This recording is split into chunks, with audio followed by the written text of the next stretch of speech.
Halo, selamat datang kembali. Hari ini kita mau gali lebih dalam nih. Bab 5 dari buku Digital vs. Human, karya Richard Watson. Pertanyaan utamanya cukup bikin mikir ya, terutama di bidang kesehatan dan kedokteran.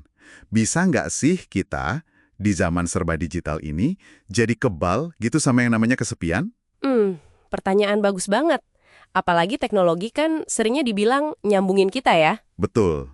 Nah, sumber kita kali ini justru ngupas gimana teknologi yang katanya bikin kita terhubung, mungkin malah punya peran bikin kita terisolasi. Kita bakal lihat data, contoh-contoh nyata, dan juga pemikiran soal hubungan teknologi, kesehatan mental, fisik, sama fenomena kesepian yang kayaknya makin kerasa aja nih. Oke, siap. Jadi, yuk kita coba bedah bareng, apa sih intisari pentingnya buat Anda dari bab ini? Mari. Buku ini ngutip Theodore Zeldin. Dia bilang, kesepian ini bisa jadi isu paling gede di abad 21. Ini bukan cuma perasaan galau sesaat loh. Iya, bukan sekedar baper ya. Bukan. Ada data survei nih di AS, namanya General Social Survey, dari tahun 85 sampai 2004. Itu nunjukin jumlah teman dekat kita tuh turun drastis. Sebaliknya, orang yang nggak punya teman dekat sama sekali, jumlahnya naik hampir 3 kali lipat. Wow, 3 kali lipat ya? Iya, dan yang ironis banget, ini kejadiannya barengan sama naiknya penggunaan internet. Gimana itu ceritanya? Nah, disinilah letak paradoksnya ya. Teknologi kayak media sosial gitu kan janjiin koneksi tanpa batas.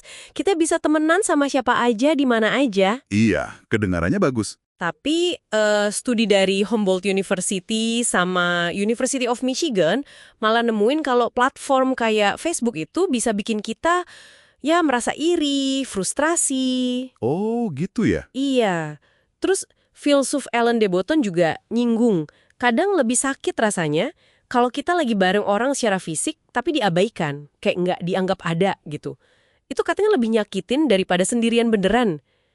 Jadi pertanyaannya, koneksi digital ini apa iya malah nurunin kualitas hubungan antar manusia yang asli? Masuk akal sih.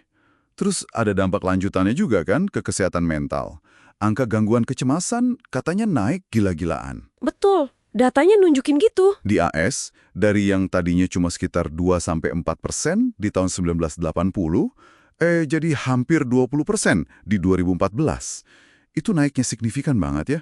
Psikolog Linda Blair yang dikutip di buku ini bilang kalau teknologi itu memperburuk rasa khawatir kita, termasuk soal ekonomi. Jadi kita kayak waspada terus gitu. Selalu on edge ya. Iya. Bahkan nih, ada yang lihat ini sebagai peluang bisnis, ada aja yang jualan obat digital buat ngatasin kesepian.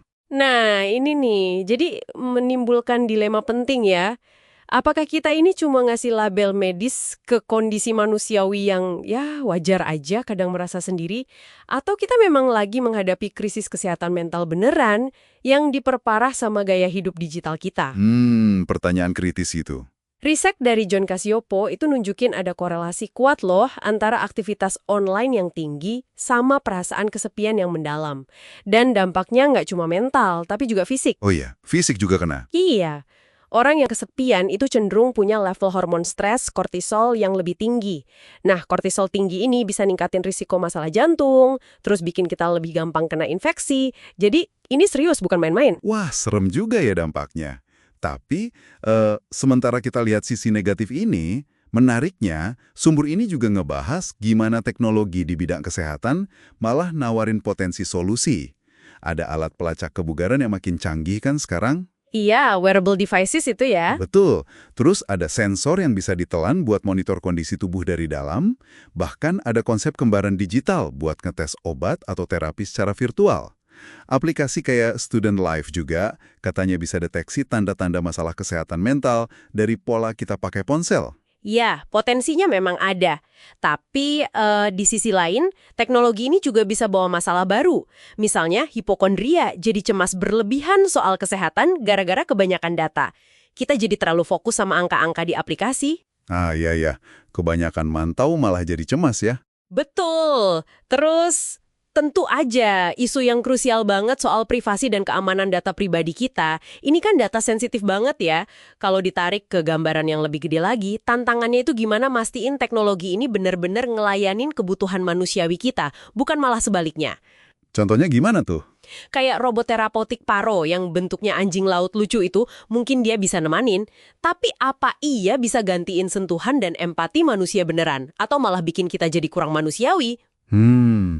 Tapi mungkin nggak sih buat kasus-kasus yang udah isolasinya parah banget, misalnya lansia yang sendirian, penampingan robot kayak Paro itu ya lumayan lah, lebih baik daripada nggak ada sama sekali. Walaupun kita tahu nggak bakal sama kayak interaksi manusia asli. Iya sih, itu poin yang valid juga buat dipertimbangkan dalam konteks tertentu. Nggak bisa dipukul rata. Tapi inti argumen di sumber ini tetap kuat. Pada dasarnya, apa yang kita benar-benar butuhin sebagai manusia, kedekatan, perhatian yang tulus, kasih sayang, itu sesuatu yang unik dari hubungan antar manusia. Sesuatu yang ya sampai sekarang belum bisa ditiru sepenuhnya sama mesin secanggih apapun. Teknologi bisa bantu, tapi bukan pengganti. Oke. Jadi apa artinya nih semua buat Anda yang dengerin? Kayaknya intisari dari sumber ini bukan cuma sekedar awas lo sama teknologi, tapi lebih kayak pengingat keras ya, bahwa kebutuhan dasar kita akan empati, akan kehadiran fisik itu nggak bisa didigitalkan atau diganti total, mau teknologinya secanggih apapun. Setuju banget.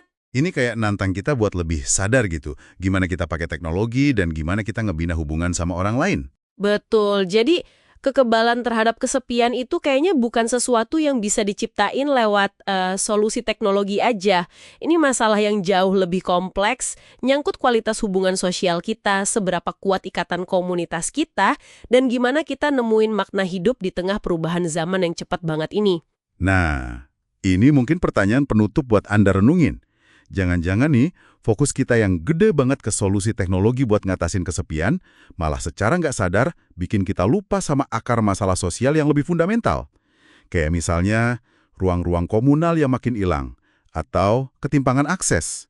Hal-hal yang sebenarnya perlu kita perbaiki bareng-bareng sebagai manusia, sebagai masyarakat. Itu pemikiran yang dalam banget, Sam. Sesuatu untuk dipikirkan lebih lanjut ya. Sampai jumpa di pembahasan mendalam berikutnya.